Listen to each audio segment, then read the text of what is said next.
Nous sommes le vendredi 28 février, il est un peu moins de 8 heures et nous prenons le train avec une amie Chloé en direction du sud. Évidemment, on ne perd pas le nord, on commence par un petit déjeuner dans le train. Nous avons à peu près 7 heures de train devant nous avec 2 arrêts. Le premier à Valence, où nous patientons une petite heure à écouter ce monsieur en train de jouer du piano, c'était assez relaxant. Et deuxième arrêt à Marseille, sur le temps de midi, nous avons donc mangé avec une belle vue sur la ville et on est genre trop heureuse de voir le soleil. Ce dernier train borde la Méditerranée et on a une vue splendide tout du long. On alterne entre temps de lecture et de contemplation du paysage.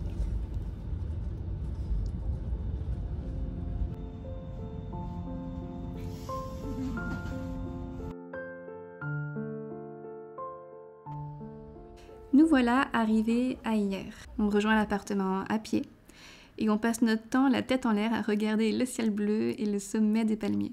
L'appartement est en vieille ville et je pense qu'on y sera très bien. Directement, on part à la découverte de la vieille ville, on se promène de rue en rue et on arrive dans un parc qui surplombe la ville, c'est magnifique. On passe notre temps à nous extasier devant toute cette végétation qui change tellement de la Haute-Savoie. Entre le jaune du mimosa, tous ces cactus, toutes ces sortes de palmiers et toutes ces fleurs dont on ne connaît même pas le nom, on sait d'avance qu'on aura une page dédiée à la végétation dans nos carnets.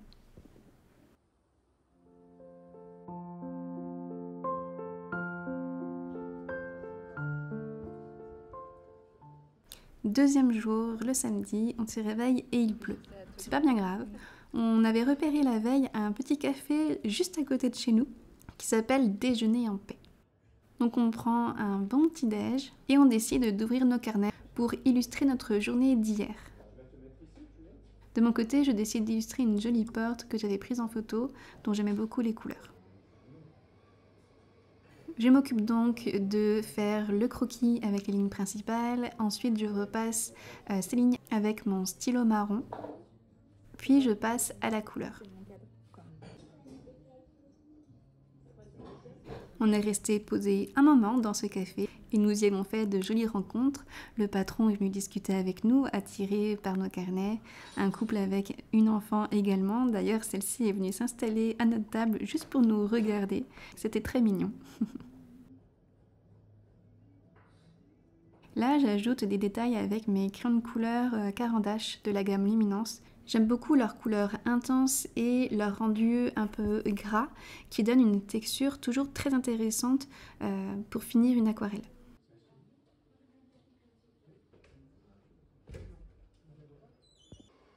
Après ça, on retourne à la découverte de la ville et des ateliers d'artistes sur le parcours des arts.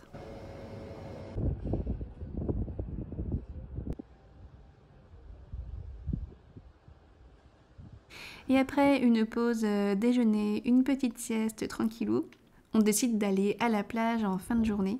On regarde tous les kitesurfers, il y a beaucoup de vent, on voit également des flamants roses. C'est une soirée toute douce bercée par le vent.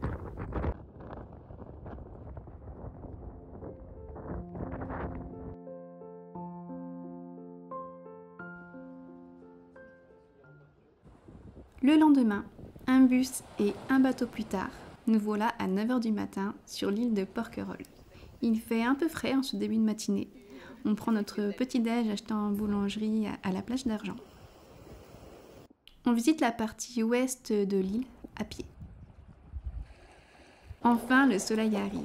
On continue notre vadrouille au milieu de la végétation assez dense dans les petits sentiers de randonnée. Ensuite, pause pique-nique. Chloé se baigne, moi je trempe les pieds. On passe bien 1 heure à dessiner et à peindre toutes les deux. C'est aussi pour ça qu'on avait choisi de partir dans le sud. Toutes les deux, on décide de peindre notre vue, évidemment. C'est un vrai challenge de représenter ce morceau d'île avec beaucoup de rochers et de végétation. Mais c'est un exercice très intéressant.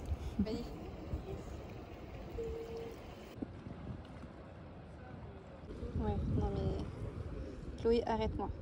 Stop, Charlotte. Enlève-moi mes pinceaux. Arrête-moi.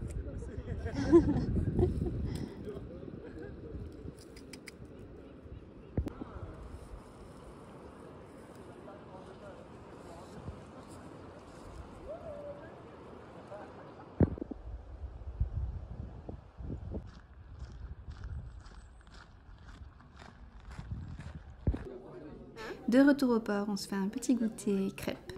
Et le soir, à peine rentré, qu'on ressort nos carnets pour continuer d'illustrer notre week-end. Notre table est remplie d'objets créatifs, de prospectus dans lesquels on découpe, qu'on avait récupéré à l'office du tourisme le premier jour.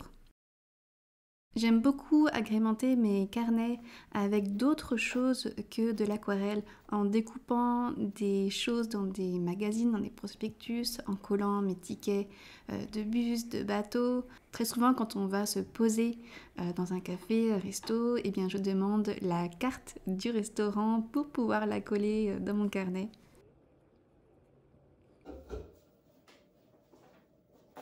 C'est vraiment très agréable de partir avec une amie dans l'objectif de remplir son carnet, puisque on est forcément en phase avec l'autre personne.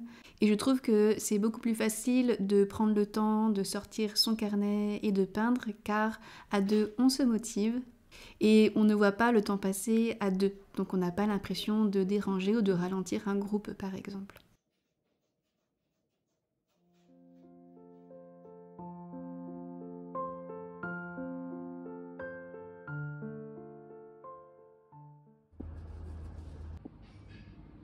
Quand on commence à illustrer ces journées, eh bien notre regard, je trouve, est complètement différent. On va vraiment observer chaque détail, on s'imagine les reproduire dans son carnet, on discute couleurs, on discute mise en page, et le week-end devient 100% créatif, même dans nos discussions. Et c'est très inspirant, évidemment. On profite de ce dernier jour pour retourner dans les spots qu'on avait appréciés et qu'on a envie de peindre. Donc on retourne dans ce fameux parc, le tout premier que l'on avait vu le premier jour. On observe toute la végétation, toutes ces couleurs, ces détails, et on se pose pour remplir une page botanique. T'es bien là? Trop bien. J'ai le soleil qui me chauffe le dos. Que demander de plus? Tu peins quoi là? Yucca. Yucca rostré de continu. Avec un stylo à la fin, tu mets des détails et tu fais vraiment les pics. Bref, je n'aurais jamais autant créé en si peu de temps. Comme quoi, ce genre de week-end, c'est quand même bien bénéfique. Et puis, c'est toujours sympa de s'échanger des conseils, de se prêter du matériel pour qu'on puisse tester des choses un peu différentes. Ce sont toujours des beaux moments de partage.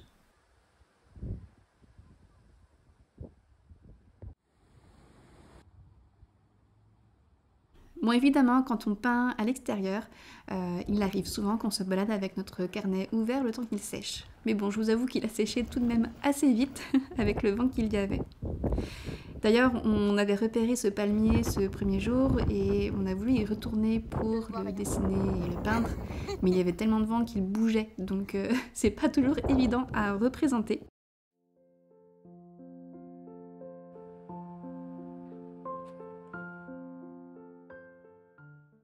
Dans le trajet du retour, eh bien Chloé a continué son carnet de voyage et moi j'ai commencé à monter ce vlog. Et c'est quelques jours plus tard, voire quelques semaines, que j'ai réouvert mon carnet pour le terminer. Je me suis replongée dans mes photos et ce moment est tout aussi plaisant parce qu'il fait prolonger l'ambiance des vacances.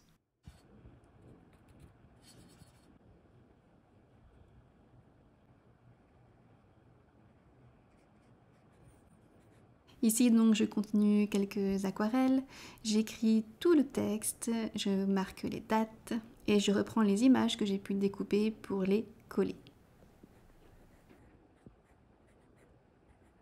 J'ai collé à la fin de mon carnet une enveloppe où je récolte dedans toutes les petites images, les cartes de visite, ça m'évite de les éparpiller dans mon sac à main. C'est très pratique. Et je vous laisse avec ces quelques pages terminées de mon voyage à hier.